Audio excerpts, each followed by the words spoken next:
Welcome, my political friends of the interwebs. What you are looking at is the face of evil, plain and simple. Nothing more, nothing less. Evil. First, I want to say my heartfelt condolences go out to the families of all the victims in the horrible, horrific shooting in Colorado. Unfortunately, in a free society, this is the type of things we have to deal with. It just is. It saddens me, but I'm a realist, and I know that there are crazy people that walk amongst us. There just is. And, here's a guy who, clearly a nut job, clearly a nut job. But what bothers me the most is you've already got the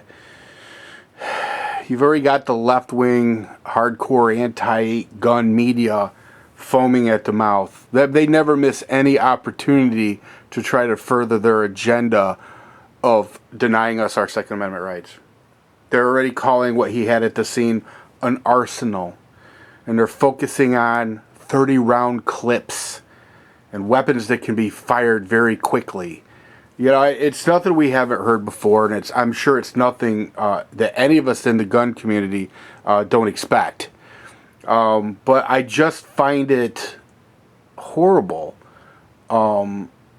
really inexcusable that the left will literally use any tragedy to further their agenda. And this, of course, coming shortly before the vote in the UN. To deny people around the world of their right to defend themselves. It could have came at a worse time, in my opinion. And every time one of these lunatics decides to take a firearm and kill people, innocent people, they chip away at our rights. They chip away at the Second Amendment. Because you can only imagine the gun laws that they're going to propose. With the congressman in Gabby Giffords, when she was shot, they had a difficult time with that because she was pro Second Amendment. I know she was a Democrat, but she was pro Second Amendment. She was on record as saying that. So it kind of muted a lot of what they were trying to say, though it didn't stop them from talking about high capacity mags or any of that stuff. But when you've got 12 people, 12 plus I think people in a theater that are gunned down by a lunatic, there's going to be cries for gun control. That's what's going to happen, and I've already noticed it. And it saddens me. It really does. It saddens me.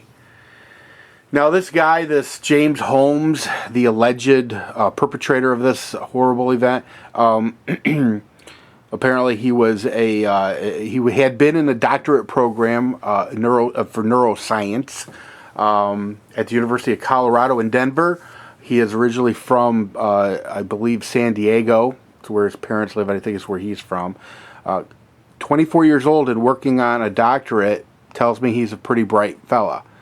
Unfortunately, between those ears of his and that pretty intelligent gray matter, clearly he already had a master's degree, with some screws missing. Some screws missing. I don't know. And to look at him, to look at this photo of him, you can kind of see it in his eyes, just like you could see the lunatic that shot Gabby Giffords. Crazy people have a certain look about them. Most of them, they have a certain look about them. You see it in Charles Manson's eyes. It's a real bizarre look. As the days go forward and the weeks turn on and they start digging out more information about this guy, I'm sure there will be all kinds of red flags that we're just waving for everybody to see. I'd be shocked if that wasn't the case. But I don't know. I mean, I don't even know what to say about this. It's even hard to make this video because tragedies like this really hit hard. It really hits hard because not only do you have the loss of life, which is tragic, beyond description tragic, But you also have a situation where the actions of a lunatic could have far-reaching effects on all of us and our rights. I mean, I hope not, but I mean, I'm already watching the things that are coming from the left-wing media. Oh, they love it when this stuff happens. I mean, I'm going to say that. I just said that publicly. They love it when things like this happen. To them, the victims are heroes who've sacrificed their lives for the greater good, which is that of gun control or flat-out bans. Because let's be totally honest about it. To the overwhelming majority of the liberals in this country, they believe that no individual should own firearms. None. I mean, they play their game and they chip away. That's what they do. They chip away, knowing that they just, they wouldn't be able to get away with an out-and-out ban. So they chip away. That's why they talk about things like high-capacity magazines. That's why they use hot-button words like assault weapon. Though I will tell you, I've noticed somewhat of a change. They now call them assault-style weapons, and I think the reason why is because they were getting sick of having the quote-unquote assault weapon shoved back in their face, considering any of us who've ever spent a minute in the military know that what you get in the civilian market is not quite up to snuff. It's not like we're getting things that have 3-round bursts or even full auto or anything like that. So every time they would call it an assault weapon, that usually got thrown back at them. So now it's assault styled weapon. Well, what does that mean? To your layman, to your average citizen, that's still evil. The evil black guns. And now with Duracoating, I guess it's going to be the evil camo guns or the evil desert guns. It saddens me. It just really, really saddens me because, there's nothing we could do.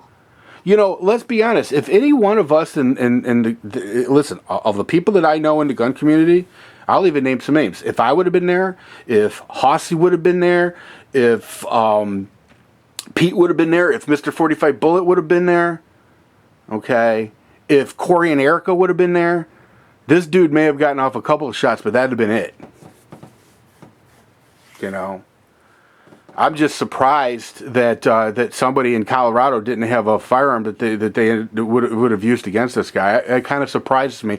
I would love to know whether or not that theater was a firearms-free zone. Okay, I would love to know that. Were people prohibited from bringing firearms into that theater? Because apparently what this guy did, from all accounts, is that he bought a ticket, he walked in, he then went out the back of the theater, propped the back door open slightly, went to his car, retrieved his weapons, entered the theater again, and then started his slaughter. So... yeah, it's an interest. I would love for, if anybody knows, or if you're in that area of Colorado, see if you can find out whether or not that establishment prohibited firearms from being taken in there. Because I just find it difficult to believe that 12 people ended up shot and not one person returned fire. I don't listen. Admittedly, I don't know the entire story yet. So maybe I should just shut my pipe hole until I do. But I did really want to come on here and express my condolences to the victims' families. This is going to be dominating our lives for a while now. It's it's sad, and it's going to be damaging and a distraction from what's going on in the United Nations with their small arms treaty. So, I don't know. Let me know in the comment section what you think. Like I said, if you know whether or not this theater in Colorado was a firearms-free zone, let me know what you think. Apparently this guy told the police that he was the Batman. I mean, there's nothing that any of us can do really to prevent some lunatic like that from doing what they're going to do. The only thing that we can do is hope that somebody in the area is armed and can defend not only themselves, but can defend everybody else around them from this kind of a lunatic. So anyway, yeah, let the calls for gun control start. Be prepared. We'll try to do what we can to fight that. So, what can you do? Everybody take care.